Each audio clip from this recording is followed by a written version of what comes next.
बिस्मिल्लाहिर्रहमानिर्रहीम, अस्सलाम वालेकुम। आप देख रहे हैं व्यूज मैटर। मैं हूं मुर्तजा डार।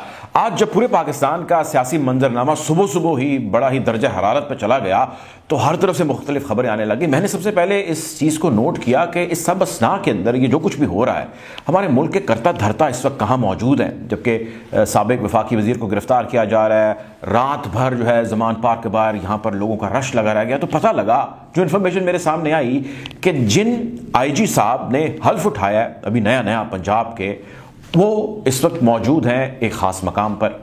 उनके साथ मौजूद फिर मैंने देखा और कौन है, तो पता लगा कि जी पंजाब के नए केयर टेकर CM भी हैं, मोहसिन नकवी साहब, जिन्होंने ताज़ा हल्फ उठाया, वो भी उस जगह पर मौजूद हैं। फिर मैंने सोचा कि मुल्क के वज़ीर-ए-आज़म कहाँ, इसके बारे में ज़रा पता लगाया जाए, तो पता लगा कि वो भी उसी मकाम पर मौजूद हैं जहाँ पर बाकी दोनों अफराद मौजूद हैं, यानी मुल्क के वज़ीर-ए-आज़म, मुल्क के मौजूदा पंजाब के चीफ मिनिस्टर और IG पंजाब। ये तीनों लोग मौजूद थे रहीम यार खान में जब सब ये पीछे कुछ हो रहा था, चल रहा था।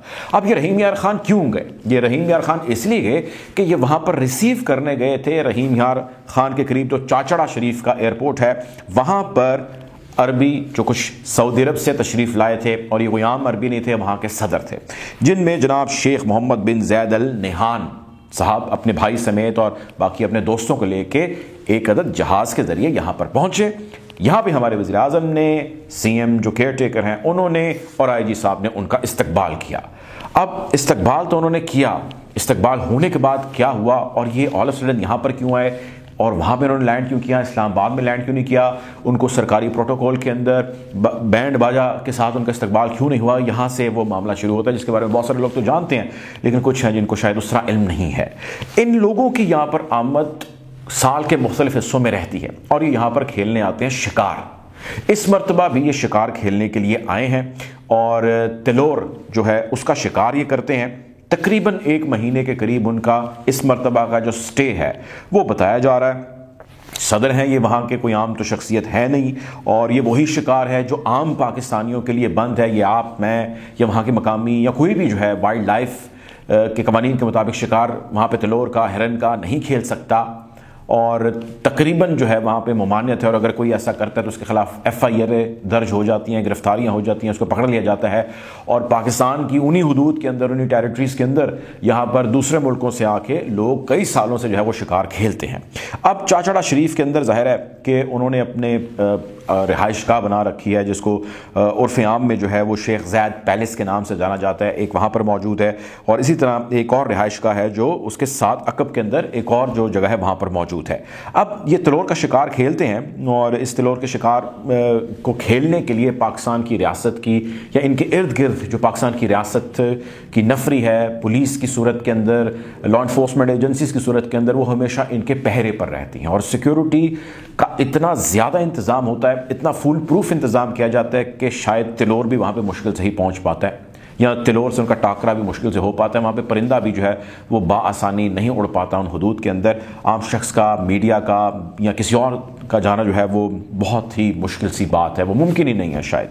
खैर, जब उनकी ज़ाहिर यहाँ पर आमद हुई तो उस आमद में मैंने अर्ज़ किया कि उनका यहाँ पर आना और शिकार खेलना इसी तरह है जिस तरह के हम अपने घर से उठें और किसी और जो है वो किसी रिक्रिएशनल एक्टिविटी के लिए किसी जगह पर चले जाएँ। अब जब वो यहाँ पर तशरीफ़ लाते हैं, जितने शेखैन हैं, तो हम उनको रिसीव करने के लिए तमाम काम, तमाम जिम्मेदारियां, पीछे होने वाले तमाम मसले मसाइल भूल के वहाँ पर इस्तकबाल के लिए खड़े हो जाते हैं। चले, एक मुल्क का सदर आ रहा है, और ये वही मुल्क है जिस मुल्क ने भी 1 हफ़्ता कबल जो है पाकिस्तान पे हालात को देखते हुए, कुछ तरस खाते हुए, जो पेमेंट हमने उनको वापस करनी थी $2 अरब की, उसको उसने कहा चलें अभी ना आप वापस करें, कुछ अरसे के बाद आप वापस कर दीजिएगा। उसकी तारीख जो है उन्होंने आगे बढ़ा दी, साथ उन्होंने $1 अरब और देने का वादा भी कर लिया। तो फिर वो कहते हैं ज़रा हमने शिकार शकूर यहाँ पे खेलना है या इस किस्म की हमने जो है एक्टिविटी यहाँ पे करनी है, तो हमें उसकी इजाज़त दी जाए।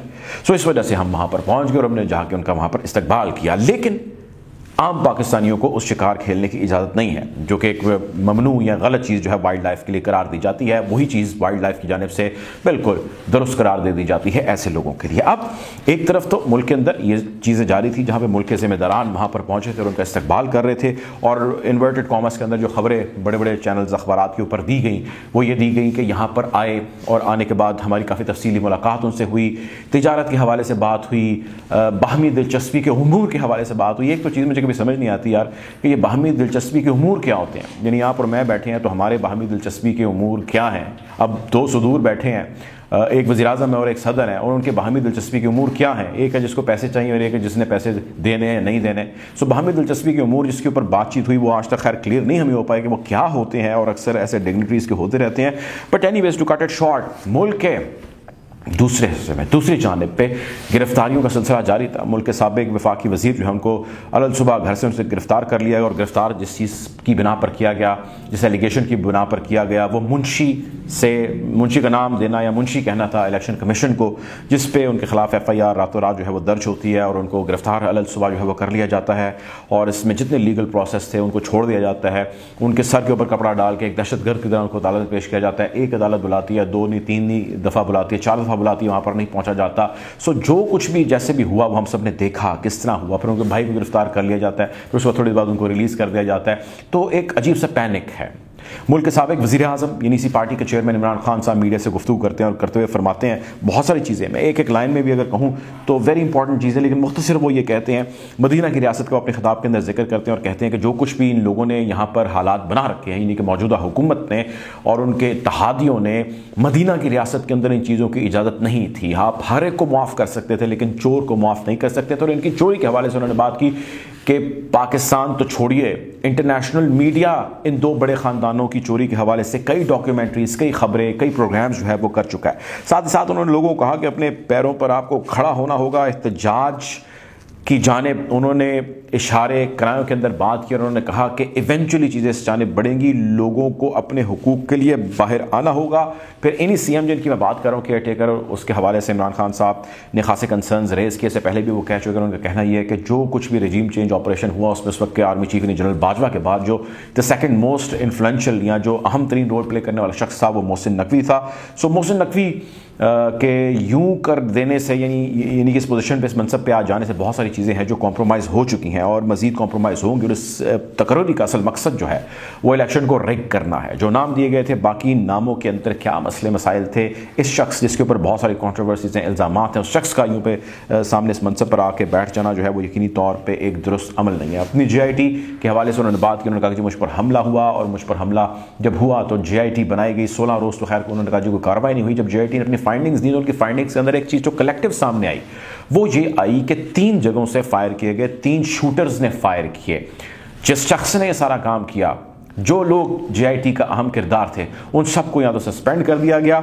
उन्होंने एक ऑफिसर का भी नाम लिया, सईद अनवर शाह का, जो कि इन्वेस्टिगेशन ऑफिसर था इस सारे केस का, उसकी सस्पेंशन का भी उन्होंने जिक्र किया और कहा कि जी उसको उसके जो जिम्मेदारियां हैं उससे हटा दिया गया है। साथ ही साथ उन्होंने कहा कि हमने पंजाब और KP की असम्बलियाँ तहलील की और असम्बलियों को तहलील करने के बाद आइनी तौर पे गवर्नर को 48 घंटे यानी 2 दिन के अंदर ऐलान करना है कि किस तारीख को इलेक्शन होगा।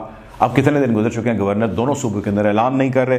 फिर उन्होंने कहा कि इलेक्शन कमीशन पाबंद है कि 90 रोज़ के अंदर इलेक्शन करवाएगा तहलील के। कोई भी इसके हवाले से बाज़गश नहीं हो रही, कोई बातचीत नहीं हो रही। IMF का जिक्र किया इमरान खान साहब ने। उन्होंने कहा कि IMF ने श्रीलंका और मिस्र की आर्मी की तादाद, उसका हजम, उसका बजट कम करवा दिया है। पाकिस्तान में भी इस किस्म के खदशात का इजहार है जो वो करते आए हैं। आम शख्स के बारे में उन्होंने बात की कि इस वक्त आम शख्स जिस किस्म के मुश्किल हालात से, माली मामलात से गुजर रहा है और खुसूसन तनख्वाहदार तबका, उसकी मिसाल आज तक पाकिस्तान की तारीख में नहीं मिलती।